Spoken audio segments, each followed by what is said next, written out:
R K Singh पर BJP की कार्रवाई हुई है। पार्टी विरोधी गतिविधि के आरोप इन पर लगे और इस पर ये बड़ी कार्रवाई की गई। बीजेपी से निलंबित किए गए हैं आरके सिंह। आरा से बीजेपी के पूर्व सांसद आरके सिंह रहे हैं। 6 साल के लिए पार्टी से इन्हें निलंबित किया गया है और इन पर आरोप है पार्टी विरोधी गतिविधि में शामिल होने का। तो पूर्व मंत्री आरके सिंह पर बीजेपी ने बड़ी कार्रवाई की है। बड़ी खबर आपको बता रहे हैं, बड़ी जानकारी। पार्टी विरोधी गतिविधि के आरोप में ये एक्शन पार्टी ने इन पर लिया है।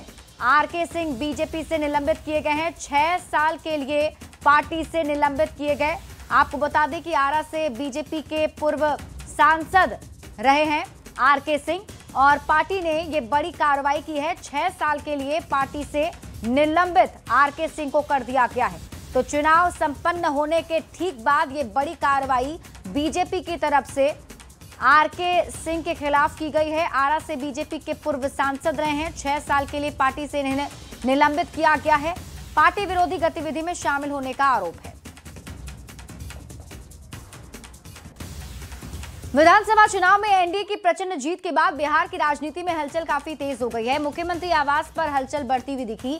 एनडीए नेता के सीएम आवास पहुंचने का सिलसिला जारी है और सुबह सुबह से नीतीश कुमार से मिलने के लिए उनके आवास पहुंचे संजय झा, ललन सिंह, मंत्री विजय चौधरी, श्याम रजक और चिराग पासवान। इस दौरान चिराग पासवान ने कहा कि मुख्यमंत्री नीतीश जी से मुलाकात कर उन्हें बधाई और शुभकामनाएं दी हैं। नीतीश कुमार के नेतृत्व में एनडीए ने ऐतिहासिक जीत हासिल की है। खुशी इस बात की है कि मुख्यमंत्री जी ने गठबंधन को मजबूती से जोड़कर रखने का काम किया। जो लोग एलजेपी, रामविलास और जेडीयू के बीच भ्रम फैला रहे थे, सिर्फ झूठी अफवाह और गलत नैरेटिव बनाने की कोशिश थी। अभी पहले कल तक हम लोग जो है धन्यवाद मतदाता प्रत्येक विधानसभा और जिला में जो है कार्यक्रम करेंगे, सभी मतदाताओं को धन्यवाद देंगे। उसके बाद जो है पांचों दल अपना अलग अलग जो है बैठ करके अपना नेता का चयन करेंगे और फिर एनडीए एक साथ बैठ करके और केंद्रीय नेतृत्व की उपस्थिति में जो है फिर विधायक दल के जो एनडीए के विधायक दल के नेता है उनका चयन करेगा। यही एक संवैधानिक प्रक्रिया होता है और इसके बाद जो है शपथ ग्रहण समारोह का तिथि तय किया जाएगा।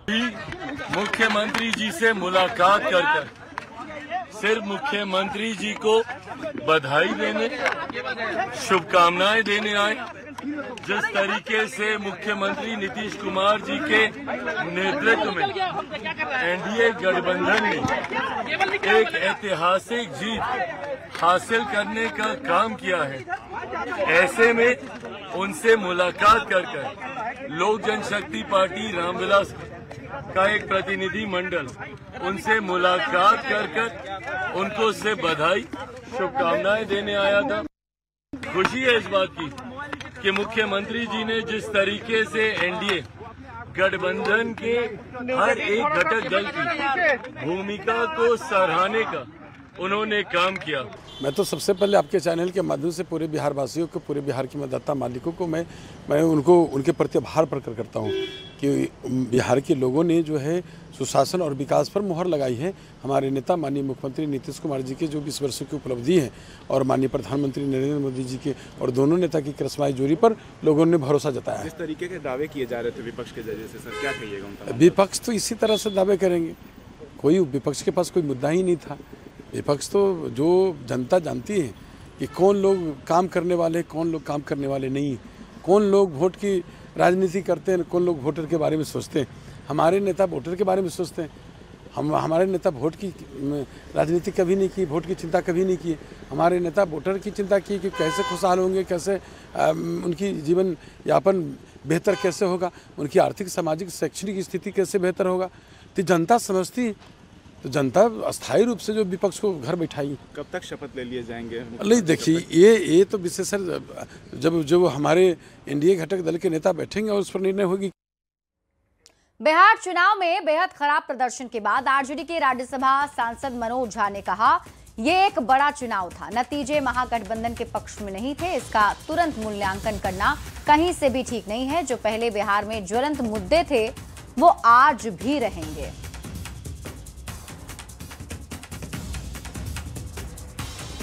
तो चुनाव नतीजे पर आरजेडी की प्रतिक्रिया सामने आई है। बिहार चुनाव में बेहद खराब प्रदर्शन के बाद आरजेडी के राज्यसभा सांसद मनोज झा ने बड़ा बयान दिया है। समझता हूं त्वरित टिप्पणी, त्वरित मूल्यांकन नहीं करना चाहिए। एक बड़ा चुनाव था, अब इस चुनाव में क्या हुआ, कहां हुआ, इसके लिए अगर हम 6 घंटे के अंदर, 10 घंटे के अंदर मूल्यांकन करेंगे तो वो उचित नहीं होगा, ना तो बिहार के इलेक्टर के लिए, ना पॉलिटिकल पार्टीज के लिए। मेरा मानना है कि बिहार की जनता ने, बिहार की हमारी आवाम ने, और मैं दोहरा रहा हूं, तेजस्वी जी यही हैं, मुद्दे यही हैं। हम क्या ये बिसरा दें कि बिहार को नौकरी नहीं चाहिए, बिहारी युवा को रोजगार नहीं चाहिए, बिहार की मां बहनों को सामाजिक सुरक्षा नहीं चाहिए, बिहार को पलायन से मुक्ति नहीं चाहिए। ये मुद्दे ज्वलंत मुद्दे रहेंगे। चुनाव के नतीजे हमारे पक्ष में नहीं है, इसलिए मैं इसके अलावा कोई टिप्पणी नहीं। और देखिए, चुनाव परिणाम पर आरजेडी ने एक्स पर पोस्ट कर कहा है कि जन सेवा एक अनवरत प्रक्रिया है, एक अंतहीन यात्रा है और इसमें उतार चढ़ाव आना तय है। हार में विषाद नहीं और जीत में अहंकार नहीं। राष्ट्रीय जनता दल गरीबों की पार्टी है, गरीबों के बीच उनकी आवाज बुलंद करती रहेगी। सोशल मीडिया साइट एक्स पर यह पोस्ट किया गया है राष्ट्रीय जनता दल के हैंडल से, जो आपके टीवी स्क्रीन पर आपको ये तस्वीर दिखा रहे हैं। और इसमें पोस्ट के जरिए लिखा गया है कि जनसेवा एक अनवरत प्रक्रिया है, एक अंतहीन यात्रा है, इसमें उतार चढ़ाव आना तय है। हार में विषाद नहीं और जीत में अहंकार नहीं। राष्ट्रीय जनता दल गरीबों की पार्टी है और गरीबों के बीच उनकी आवाज बुलंद करते रहेगी।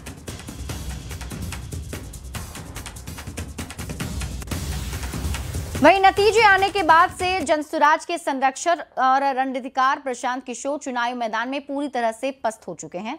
भारी नुकसान हुआ है और ऐसे में प्रशांत किशोर की रणनीति, राजनीतिक भविष्य को लेकर भी सवाल उठने लगे हैं। सवाल ये कि भारी हार के बाद प्रशांत किशोर की क्या है रणनीति? क्या पीके अब राजनीति से किनारा करने वाले हैं? बिहार में जनसुराज का प्रोजेक्ट अब किस दिशा में जाएगा? पीके की अगली चाल क्या होगी? ये कुछ बड़े सवाल हैं। तो क्या पीके अब राजनीति से किनारा करने वाले हैं? बिहार में जनसुराज का प्रोजेक्ट अब किस दिशा में जाने वाला है? और प्रशांत किशोर क्या अब बिहार छोड़ देंगे? तो इन सवालों के बीच जनसुराज के राष्ट्रीय अध्यक्ष उदय सिंह ने कहा, हम चुनाव परिणाम देख रहे हैं और ये हमारे लिए एक सबक है कि हम अपने मतदाताओं को इतना आश्वस्त नहीं कर पाए कि वे हमें एक विकल्प के रूप में देखें। हम निराश नहीं हैं, हम इसी दृढ़ संकल्प के साथ काम करते रहेंगे। ना हम जेडीयू के कहने पर राजनीति में आए थे और ना ही उनके कहने पर हम राजनीति छोड़ेंगे। जब तक बिहार को नहीं बदलेंगे हम ऐसे ही चलते रहेंगे। जनसुराज ने एनडीए को प्रचंड बहुमत पाने के लिए बधाई भी दी है।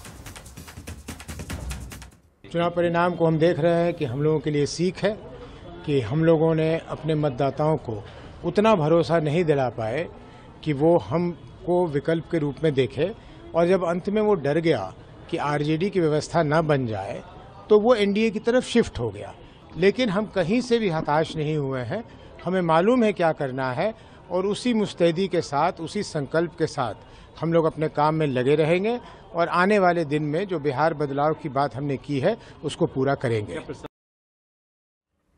बिहार विधानसभा चुनाव के रिजल्ट आने के बाद से तेजस्वी के नेतृत्व को लेकर कई सवाल उठने लगे हैं। क्योंकि आरजेडी को भारी नुकसान हुआ है तो ऐसे में सवाल ये कि क्या आरजेडी करारी शिकस्त के बाद भी तेजस्वी पर भरोसा बनाए रखेगा? क्या तेजस्वी अभी भी विपक्ष का चेहरा बनकर रहेंगे? क्या रिजल्ट के बाद पार्टी में असंतोष खुलकर सामने आएगा? क्या तेजस्वी यादव के नेतृत्व पर पार्टी के लोग खुले तौर पर सवाल उठाएंगे? तो तेजस्वी यादव को लेकर ये कुछ सवाल जरूर हैं, क्योंकि इस बार महागठबंधन का जो परफॉर्मेंस है वो कैसा रहा ये सभी जानते हैं। और ऐसे में अब तेजस्वी यादव के नेतृत्व पर भी क्या सवाल उठेंगे, ये एक बड़ा सवाल बना हुआ है, क्योंकि तेजस्वी यादव के ऊपर ही महागठबंधन का पूरा दारोमदार था।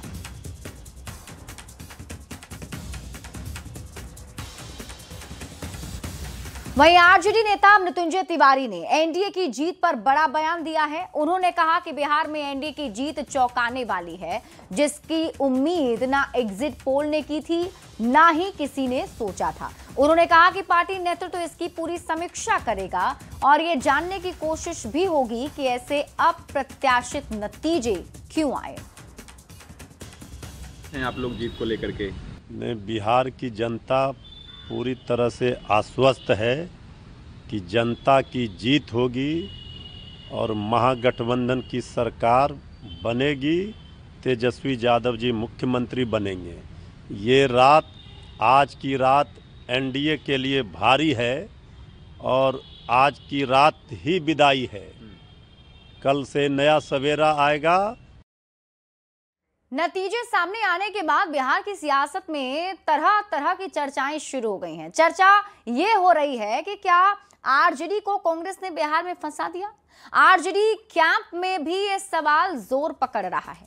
सवाल ये भी पूछे जा रहे हैं कि कांग्रेस ने सीटें ज्यादा ली और प्रदर्शन सबसे खराब रहा। क्या आरजेडी इसे गठबंधन की सबसे बड़ी गलती मान रहा है? क्या अब आरजेडी कांग्रेस गठबंधन बरकरार रहेगा? ये कुछ सवाल हैं जो अब उठ रहे हैं, क्योंकि बेहद ही खराब परफॉर्मेंस कांग्रेस का महागठबंधन के अंदर देखने को मिला है। तो अब राजनीति में अलग अलग चर्चाएं भी शुरू हो चुकी हैं। और इसी के साथ यहां रुक रहे हैं एक छोटे से ब्रेक के लिए, जल्द लौटते हैं वापस।